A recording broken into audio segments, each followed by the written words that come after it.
9 News Plus weather, sponsored by Carrier Colorado. The future of home comfort is here.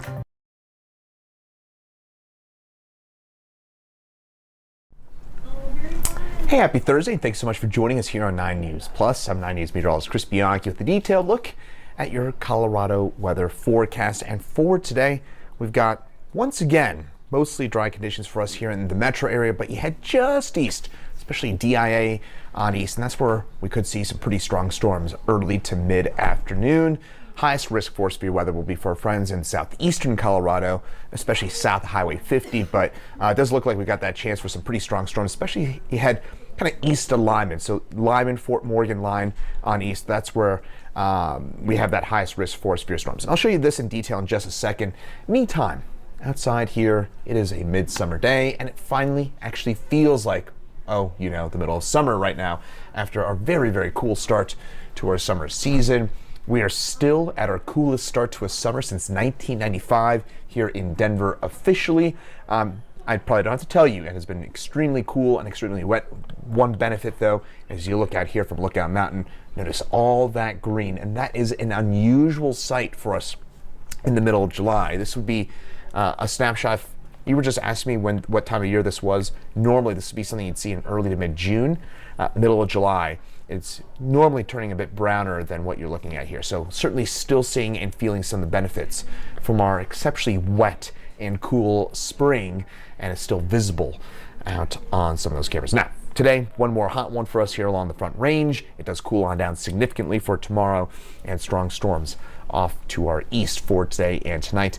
Could get some showers and storms for tomorrow. I think we got a better chance here in the metro area of seeing some of the storms come Saturday, and I'll show you why here in just a second as well. One final thing before we kind of get into more of the forecast focused things is air quality alert in place until 4 p.m. today. If you can avoid filling up on gas, mowing your lawn with gas mower until about 4 or 5 o'clock this afternoon. That adds unnecessary amounts of ozone to the atmosphere. So again, if you can just do some of those small things, of course, if you have access to a bike, or you can bike or walk instead of drive, that is always advised, really any time of the day, but especially on these low air quality days like today. Now, from about, again, Fort Morgan, Lyman on east, that's where we have the highest risk for seeing severe weather for your day today. Main risk will be damaging hail and strong winds. I would say in particular, I think especially as you get into southeastern Colorado, we have the potential for some flash flooding as well. Just a lot of moisture in the atmosphere, and I'll show you this in detail in just a second. But again, we're certainly looking at a fair bit in the way of a severe weather threat once again for us in the southeastern plains. A-sheet operator, it is quiet right now, but one thing you might notice in the far eastern plains, that low-level cloud cover, and that is keeping in some of that enormous amounts of moisture that we've got in place out in that part of the state, and that is part of the reason that we got that severe weather risk for this afternoon and early this evening. So the forecast, looking ahead here, by about 1, 2 o'clock, those first showers trying to develop. Now here in the Denver area, those showers looking probably a bit more ominous on this map than what they probably are in reality. What's probably going to happen come early to mid this afternoon is you get these big scary looking clouds, and you might think, uh-oh, we're going to get a big storm moving its way on into the picture.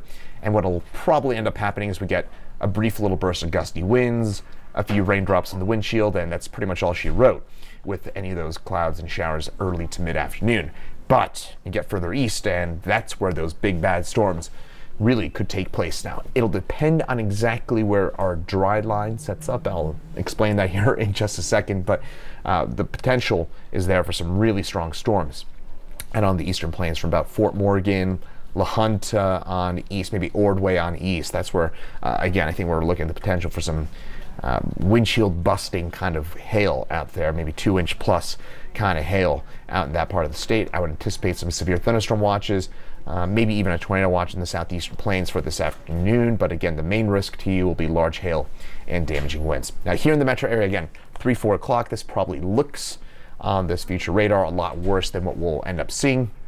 We'll probably see some clouds and maybe a few raindrops in the windshield, maybe a bit of lightning, and also some gusty winds, and then those showers will push their way off to the east. It's just too dry at the surface for us to be talking about much in the way of severe weather, but in the metro area, again, we do have the risk at least of seeing some lightning for early this afternoon. Otherwise, temperatures our big story. Already 84 for us here in Denver, already near 90 degrees in Pueblo. I do think that overall we're going to be a little cooler today than yesterday just because of this. You look at those dew points and, well, a couple of quick things to pick out from this map. One, you notice there's a fairly sharp differential between Denver and Burlington. Denver's dew point 52, Burlington 70 degrees. In between there's what we call a dry line. That separates really humid air from pretty dry air. And right where exactly that dry line is will determine who sees really strong storms and who doesn't, because you got that low level moisture, you got 70 plus degree dew points to work with. Folks, that is a ton of water for this part of the country. And we're not used to seeing 65, 70, 72 degree dew points. That just tells us that there is an unusual amount of moisture in the atmosphere. And that means if we get a storm going in that part of the state, things are going to pop off, and we could be talking about some unusually strong storms in far eastern Colorado. For us here in the metro area, I think most of us probably stay with just, again, a gusty shower.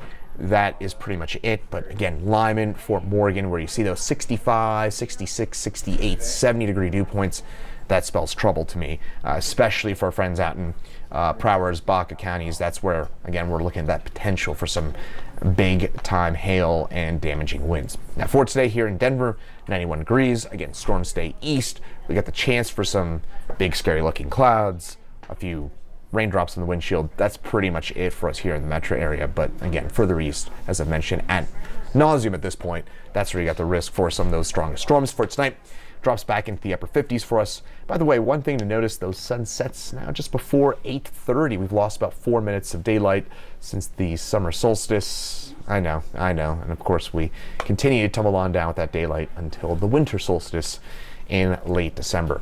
For tomorrow, 84 degrees for us with a fair bit in the way of cloud cover, especially during the afternoon and early evening. At this point, it looks to me like those storms will mainly stay east of us. So if you're heading to a certain concert tomorrow night, I think you're probably all right. Bring the poncho just in case, but for tomorrow, I think we're going to be looking at the risk for maybe a shower storm east Denver, but I think here in town, we're probably going to stay on the dry side. So for tomorrow afternoon, this would be at 6:30, right as that certain concert starts. Looks like showers again, mainly east of town. Fair bit of cloud cover, especially at night. That's when I think we'll see that cloud cover kind of pick on up at maybe a few showers at night, but I think we're mainly going to stay dry for Friday and Friday night. Now, Saturday, that could be the day where things turn a little different, and that's because of a ridge of high pressure that's responsible for this very kind of dry and warm week that we've had that budges off to the west, and that's going to allow some moisture to work its way on in from the north and east. And that means the potential for maybe some showers and some storms for us for Saturday night and into early on Sunday. So for Friday, for tomorrow, temperatures cool on down. We got a front that works its way through the morning hours. That'll bring us down into the mid 80s. That is below our seasonal average, by the way. This is normally on average, one of our hottest weeks of the year. Our average high for this week is about 88 degrees here in Denver.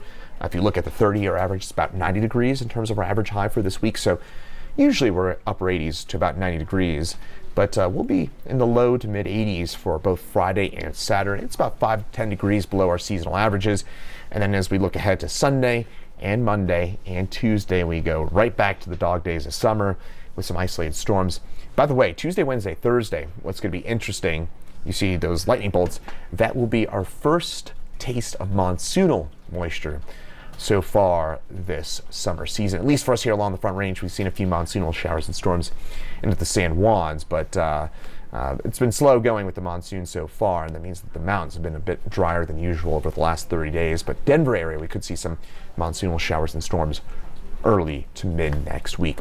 Meantime, as far as that certain concert is concerned, if you're heading out tomorrow night to the Taylor Swift concert at Empower Field at Mile High, isolate. So I'm still going to just leave that chance in there. I think what may end up happening is we're going to end up seeing a fair bit of cloud cover.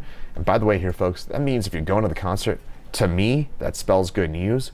I wouldn't want it to be 90, 95 degrees and sweltering out there, especially at the 6:30 start time. You're still going to have a couple hours of daylight as a concert goes. I know Taylor Swift is notoriously on time for those concerts, so you're going to be dealing with a fair bit of cloud cover, temperatures upper 70s, maybe low 80s. That seems pretty comfortable. and there's that chance for maybe some cooling rain showers later in the evening, but I think the storm chance is pretty low at this point. Now, maybe a different situation for the Saturday concert. If you're heading there, let's say storm odds 40%, at least 6:30 on. At this point, it looks like those storms would be earlier in the day, so before the concert. Might want to have some sort of indoor alternative if you're heading to tailgate, something like that. You might want to just plan on bringing that, I don't know, going to a bar nearby, something like that, as opposed to being outside, just in case you get a storm. You wouldn't want to be outside for that. As far as the concert itself is concerned, maybe some leftover showers, and maybe a rumble of thunder. But at this point, it looks like the concert itself will have lower odds for seeing a storm. So, long story short, some takeaways from the forecast for today. Our friends on the Eastern Plains, you definitely need to be weather aware. Lyman, La Junta, Fort Morgan on east. We could have some pretty strong storms with big hail. My main concern for anything out that way. For the metro area, just again, scary looking clouds, a gusty burst of wind. That's pretty much it for us here in the metro area. Tomorrow, showers and storms around. Those probably stay east of the metro area. The risk for severe weather looks pretty low for tomorrow. It's just too cool. Then by Saturday, that would be the day for the metro area where we could see some severe storms, but those would probably be earlier in the day. So if you're heading to the Taylor Swift concert on Saturday night, I think that it would be probably maybe some leftover showers and maybe a rumble of thunder, but I think the main risk for severe weather would be before the show. We'll update that for you as we get a bit closer to it, but that's my overall thinking at this point. And then once we get past that, Sunday, Monday, Tuesday, back to your regularly scheduled 90-degree temperatures and kind of prime middle of the summer type of weather for us into most of next week, with some monsoonal showers and storms developing by Tuesday and Wednesday. So hopefully it gives you a good idea about what to expect as we head over the next few days. If not, meteorologist Danielle Grant getting ready for 9 News at noon, right behind that TV screen over there. And also, Danielle will have an update for you coming up at 2 p.m. here on 9 News Plus.